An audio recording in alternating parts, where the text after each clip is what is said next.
Ministar unutarnjih poslova Ivan Penić, oružje zapljenjeno u Šibeniku dolazi iz Bosne i Hercegovine, a namijenjeno je Kosovu. Zbog pronađenog oružja, SFOR blokirao sve prilaze Stocu. Za nuklearnu elektranu Krško Slovenija prihvaća suulagački pristup, a suvlasnički samo pod određenim uvjetima. Öcalan poručuje Turskoj, mojim ubojstvom nećete riješiti kurdsko pitanje. Demografske procjene, za 50 godina moglo bi nas biti 1 milijun manje.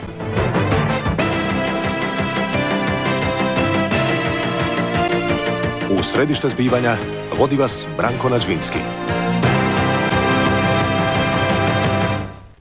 Dobar vam večer. Nakon što su sinoć djelatnici Ministarstva unutarnjih poslova prekinuli najveći krijumčarski lanac oružja u Hrvatskoj, kriminalističkom obradom utvrđeni su podrijetlo oružja i njegov krajnji cilj.